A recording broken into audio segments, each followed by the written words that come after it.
the one Jerry just told. We have a ancestry.com, I think it is, family account. And it is open, and you do get these weird alerts of like there's a partial match of a picture that could be somebody related to you. But I haven't dug into it. I mean, I have a friend who did a 23andMe. You do that swab and the DNA comes back, and I think they're part bull terrier or something weird. And like, yeah. And you wonder if any of it's even true or not. But do you guys both have a heritage site online or something? I do. How about you, Ian? Yeah, my father and mother dug quite deep into the family tree, so we definitely have a long clan, which is it's called the Austins. So that's my mother's side of the family. We go back to 1700s. My father traced us back to 1700s on a small cemetery in an island off the coast of Scotland. So I have a sense of where we come from, but I've never done the DNA test. I think that would be. I might come out quite linear in terms of, fully Scandinavian and a little bit of Scots in there. So, yeah, all that's pretty cool. I wonder if we get to a certain age where it's interesting to us. Like, it's just not interesting until a certain, because it does seem like all the people in my family are interested are of a particular demographic. Yeah, no, I think you're onto something there, Chris. Like it got on my brother's radar after he was like mid-40s. Like, oh, I wonder where I come from. So, it could be. All right. Well, you guys, you ready to get going? Sure. All right. Well, here we go. Welcome to the CXR channel, our premier podcast for talent acquisition and talent management. Listen in as the CXR community discusses a wide range of topics focused on attracting, engaging, and retaining the best talent. We're glad you're here.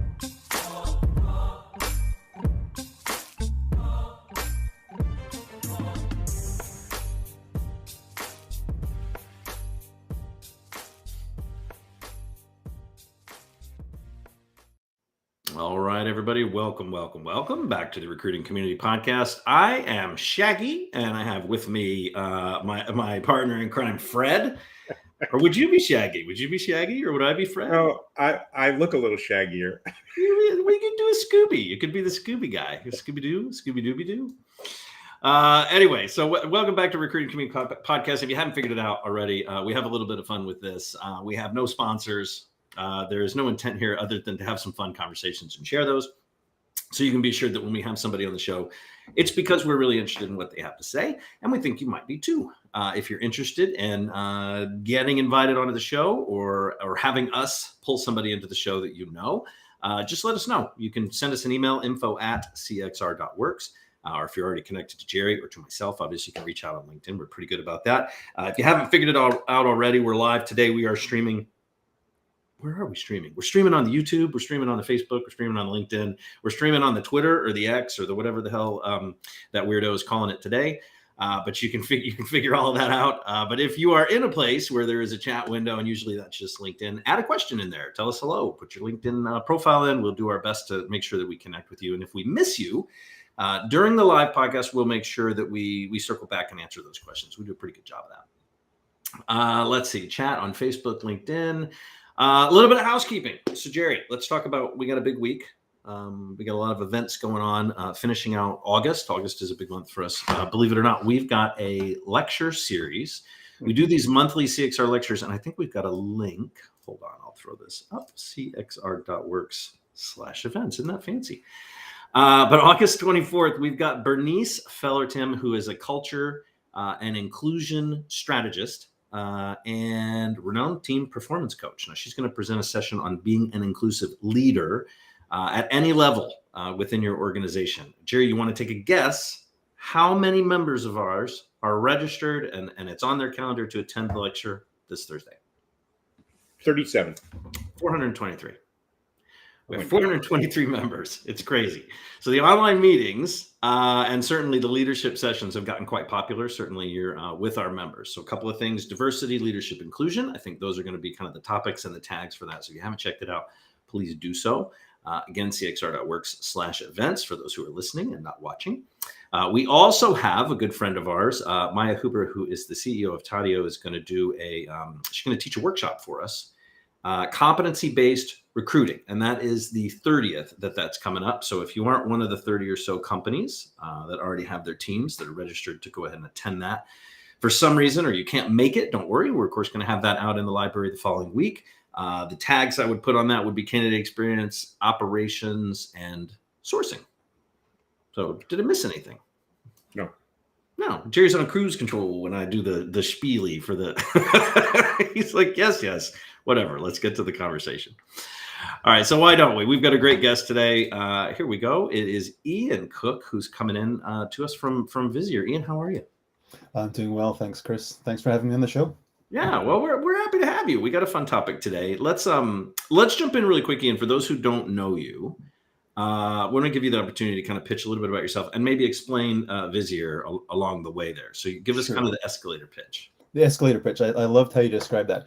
It's pretty simple about myself. I spent the early part of my career working in organizational development, like looking at how do we help organizations, the people in them, like thrive and perform at their best. And I ran into what I describe as the CFO problem, where you'd have a program, you'd have an idea, you'd know it was going to work. You couldn't unleash the money from finance because they're like, sounds interesting, but prove this is going to be good.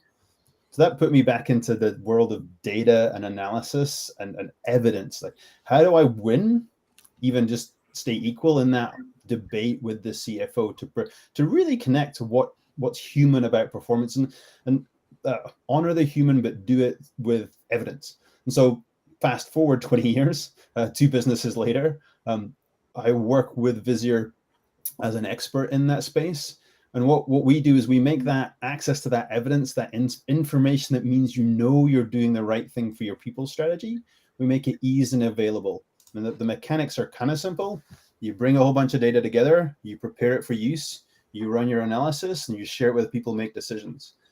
Old world, that was lots of bits and pieces, a lot of people running about together. Yeah. New world, Visier basically automates that pipeline. We can get people up and answering their really key questions very fast, very effectively. Scale. Yeah, and I love your approach of like I need some data to sort of get us there.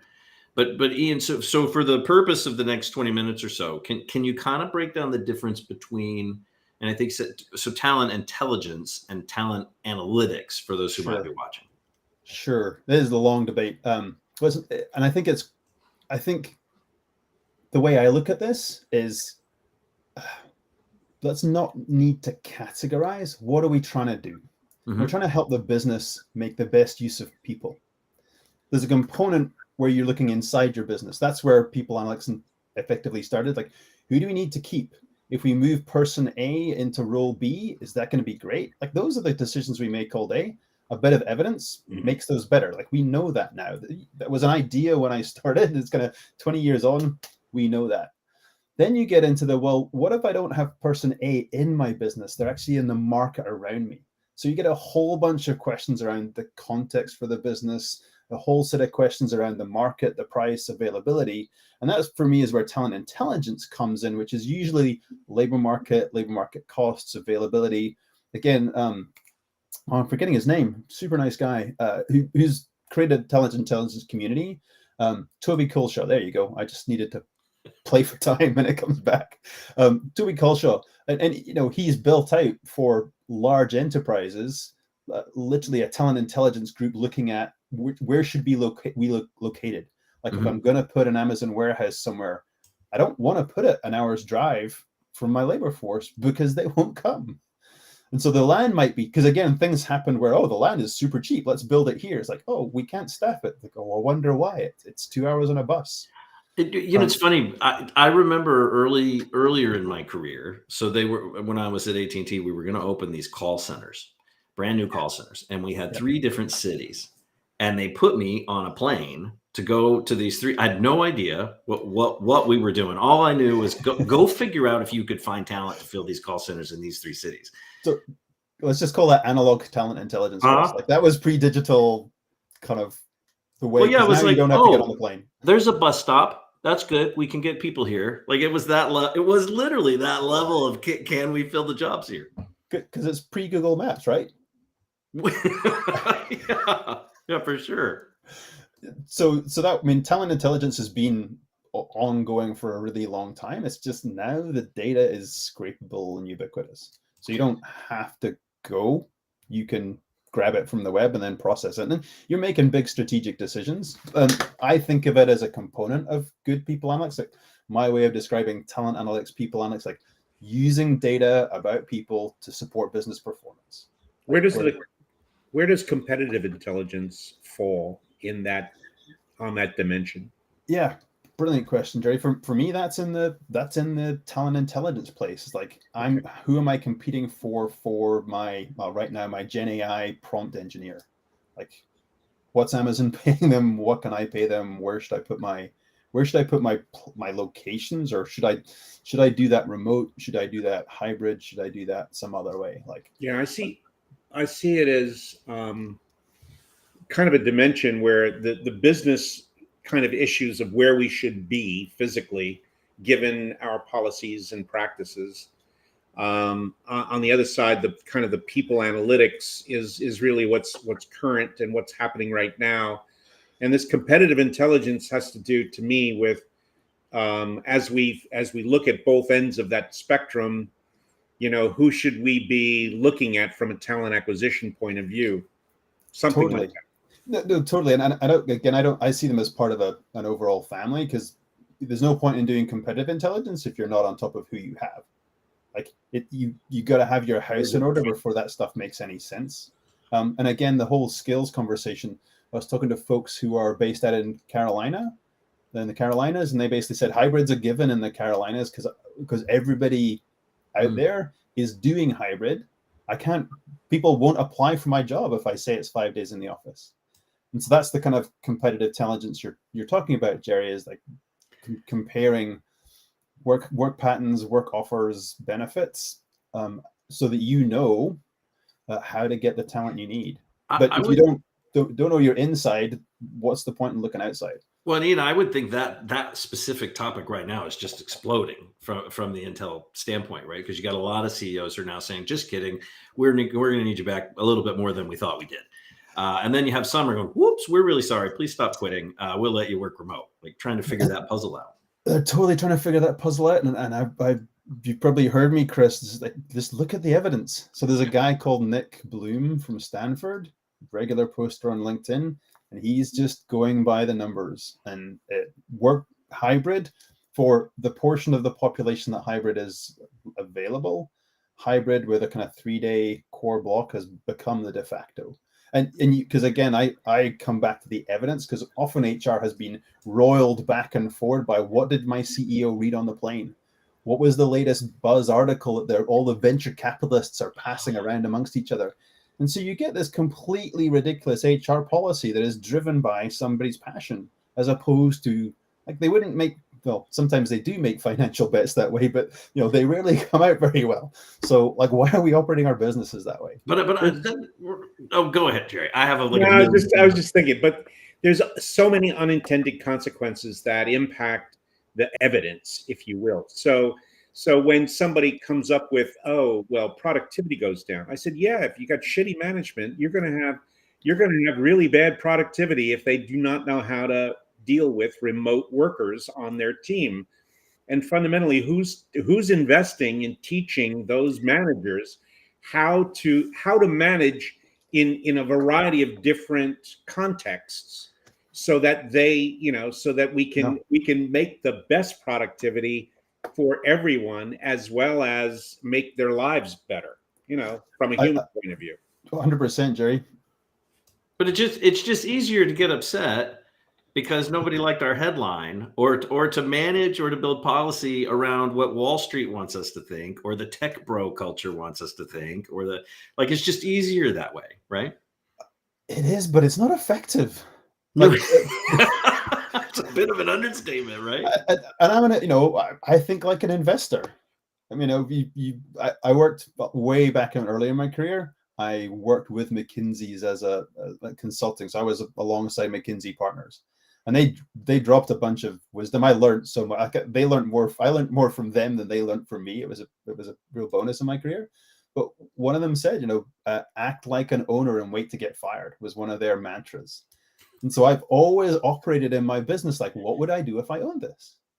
And you have to be a little bit conscious that you don't, but at the same time, so we're like, well, I can't be wrong because so and so at Wall Street said I should do this. Like you're abdicating your leadership responsibility if you operate that way.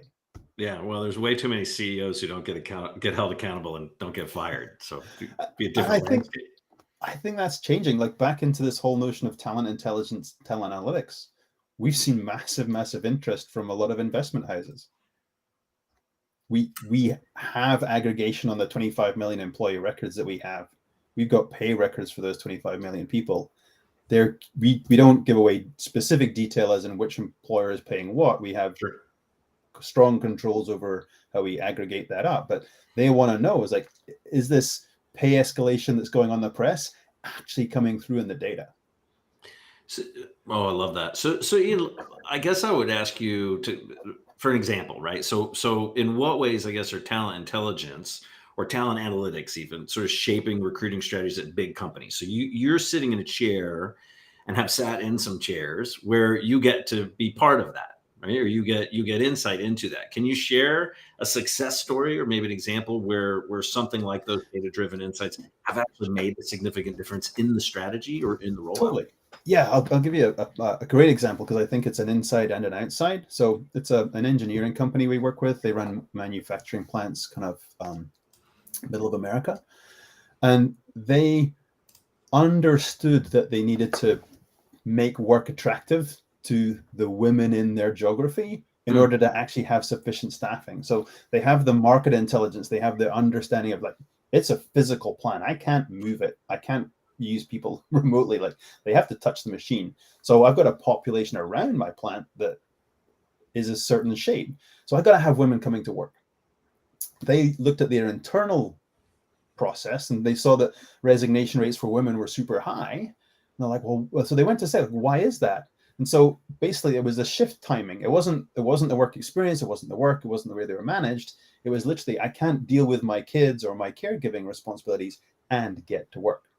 So they went to the business and said, what happens if we change the shift times? They're like, no, machines are running, but it's okay.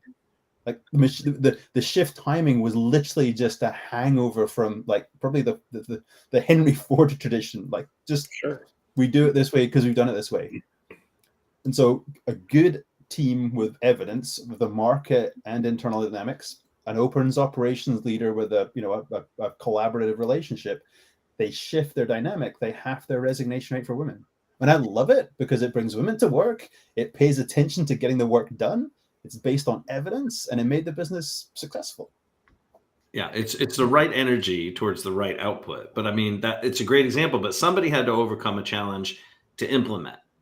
So, yeah. I mean, can you share a little bit like challenges that maybe orgs face when trying to implement TI or TA? I mean, and if you want, this is not a plug for Visier, but I mean, if there is a way that you can share, and we don't have any of these questions set up in advance, just full disclosure, right? But if Visier helps clients sort of overcome those hurdles, what are those? Because I love the story of this. I'm at my organization. We're a little bit of a shit show over here. I think data might fix that.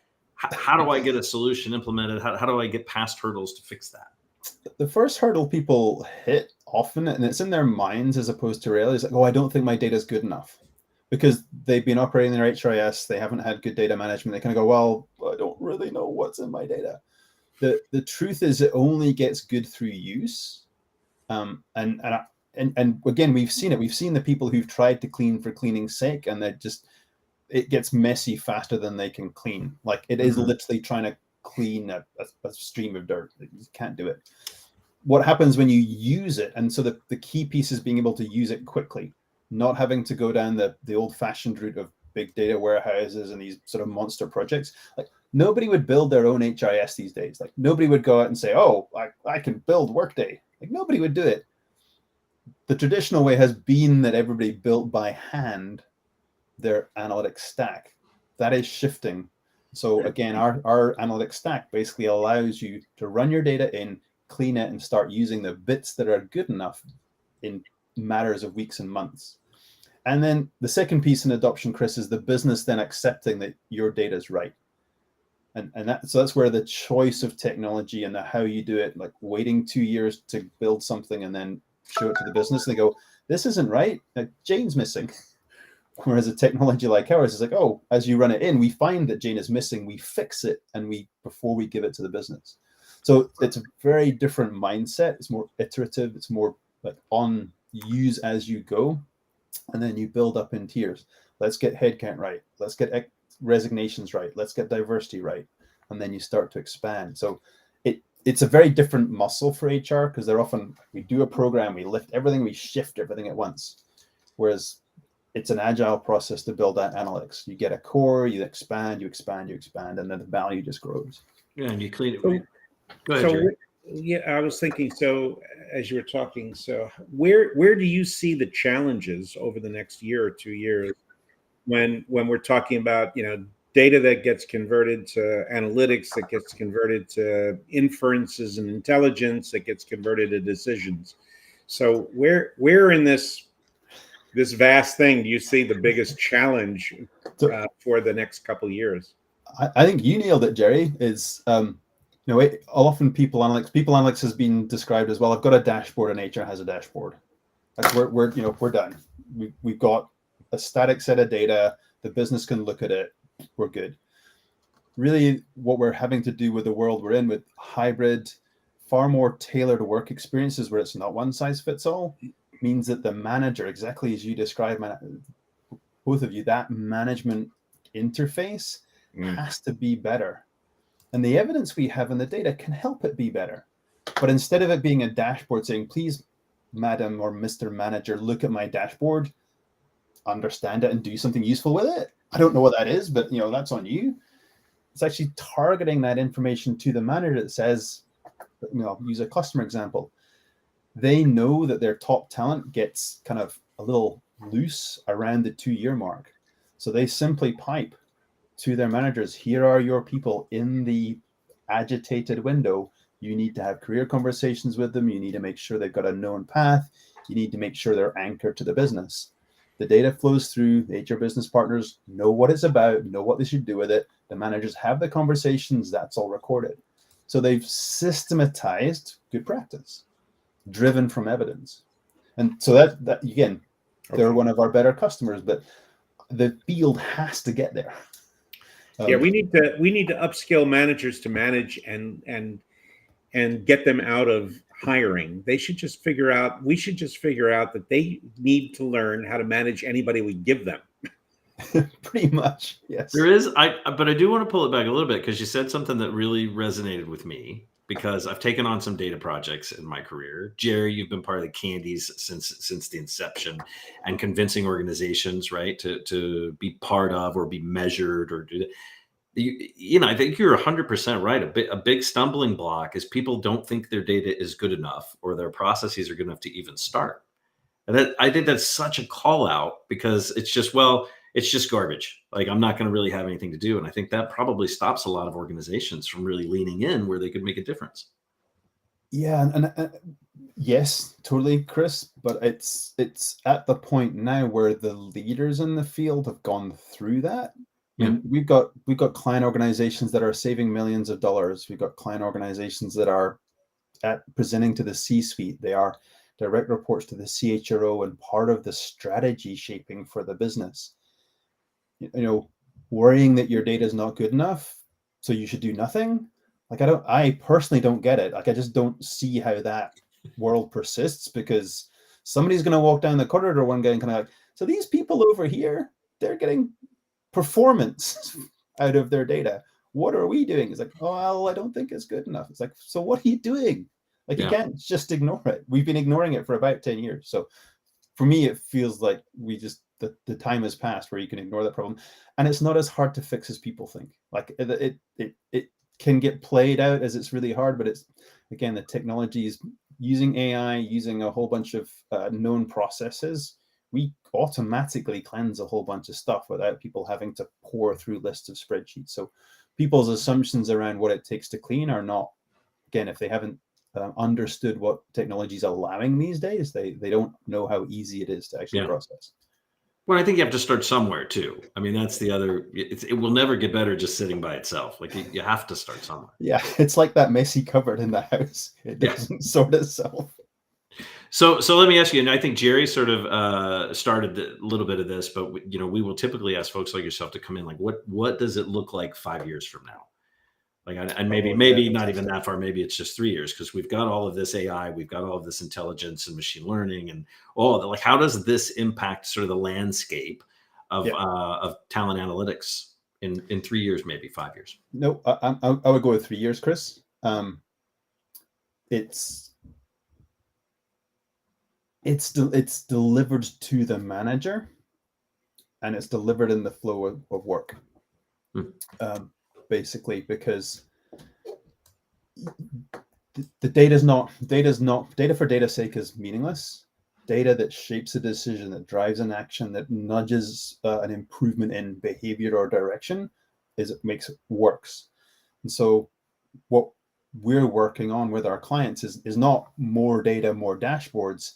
It's actually precision of the right data to the right person at the right time. AI allows that interface to be more conversational. We've just released our Gen AI assistant called V. We're in beta with customers. There's a lot of complexities to it. It's not just lob the data in and see what the bot says. That's actually incredibly risky. If you're thinking of doing that, do not. You will be offside with all kinds of legislation. Just do whatever the robots tell you to do. It'll be fine.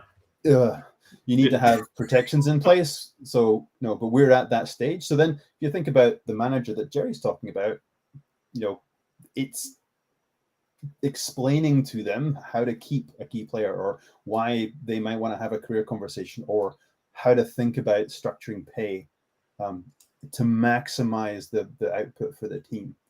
And the leaders will be, it'll be the sort of the guidance system across the organization, and it'll be driven from evidence. I mean, it's happened in the customer world, it's happened in the health world, it happens a bit in the finance world. So again, the leaders will be there in 3 years. Everybody else, who knows? But I recommend people start now, because you've got a long way to catch up. And you're touching on the issues around transparency at different levels of the organization, because one of the problems we see is that, at higher levels, they kind of hold on to some information that they should be pushing down.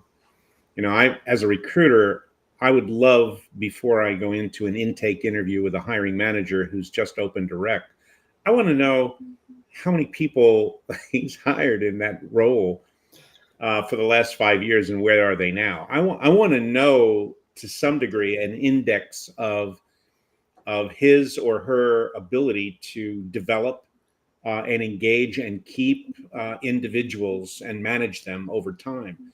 And fundamentally, if they don't, then I and my hiring HR partner need to be a little bit more attuned to what I'm going to do in hiring someone that he won't burn out, or she won't burn out, whatever it is. You're actually hitting on one of my favorite stories from so we have a talent acquisition capability. We can look at the funnel and more. And when we launched that with the first 5 or 6 clients, we were actually really surprised at how much the recruiters just looked at the HRS data, and they were doing what you said, Jerry. It's like, that person I hired, are they still with us? That person I hired, do they still work for the hiring manager? Let me look at the history of the people who are working for the hiring manager and working. Like, we hadn't anticipated how much was hidden from the recruiter, and the benefit of actually giving them a window into that. Again, our leading clients are, let's just say, they're more experienced in what data goes to who. We have incredible protections in the data, so that whole worry about wrong people seeing the wrong stuff is not part of our world. But we were really surprised how much the recruiters were actually accessing what we call the core data. Exactly for the point you're making, Jerry. It's like it actually made them better. And that's what I think. We need to elevate them and then hold them accountable. But if you don't give them the data, how do you expect them to be moving the needle on diversity, or engaging and challenging the hiring manager around the broader goals of the corporation? I just find it crazy. So love the fact that your point of moving in that direction is there. No, 100, yeah, and again, like the leaders are there. It's part of our role is to sort of translate from the leaders around to everybody, and helping that become accessible and achievable for the masses. Yeah, well, it's powerful stuff downstream, certainly. Well, Ian, let me ask you. We ask this of all of our guests before we wrap up. If you were going to write a book about the topic today, the state of things today, what would you title that book? Oh, that's a great. Something like for a fistful of evidence. I don't know. Are you a Western fan? Is that the reference? Yeah, I'm a movie fan, and so it's like I live in the on my positive days, it's like this is happening, it's great, it's amazing. I am blessed to be around some incredible practitioners who kind of feed the things they're doing, and so there's this amazing pioneer community. And then there's other times where you're talking to groups like, oh, that sounds a little bit advanced. You're like, no, this was a common practice 10 years ago. You just haven't kept up with it. So I live in those. So it feels like it's got a little bit of that, tension of a Western. Yeah. If I had sound effects, we'd do that. Wah, wah, wah. Perfect. And it's like, where could we be if we had a fistful of evidence? Because I think HR's always been misunderstood and undervalued and underplayed in terms of how its effect it can have on the business. Like I'm passionate about analytics, not for the analytics, but actually because how it elevates the human experience of work. I love that. And that's been the driver for me for my entire career. It's why I got into this place in the first place. It was to stop the CFO making daft decisions that hurt people. Whereas the evidence helps you make the right decision with more balance. So, that's my whole kind of mission, is if only we can actually grasp this, we can actually elevate the human part of business to have its rightful place. Yeah. And so that's why I think for a fistful of evidence, it's like, where would we be if we had a fistful of evidence? I love it. Well, Ian, who would you give the first signed copy to? Oh, that's another great question. I would probably have to give it to Jack Fitzends because he's responsible for showing me that this path was possible. I love that. All right. Well, hang out, Ian. We're super grateful for your time today. Much gratitude for you to come in. I know you're a busy man. It's a joy to talk to you, Chris. Appreciate it. Thanks, Jerry, as well. All right. We're going to put you in the green room. Don't go anywhere. All right. And in the green room you go. Just really quick reminder, anybody, if you missed it at the beginning, cxr.org/events, you can figure out what's going on. We actually have a list of all of the upcoming podcast shows out there as well. So if you're kind of interested in maybe some of those topics, you can book those. You can RSVP those so that you get a calendar reminder. We've started doing that. You could subscribe, obviously, to the show anywhere that you are listening to the podcast on most of your favorite channels. And with all of that, we're just going to say goodbye to everybody. We'll see you next week. Thanks for listening to the CXR channel. Please subscribe to CXR on your favorite podcast resource and leave us a review while you're at it. Learn more about CXR at our website, cxr.works, facebook.com and twitter.com/careercrossroads, and on Instagram @careerxroads. We'll catch you next time.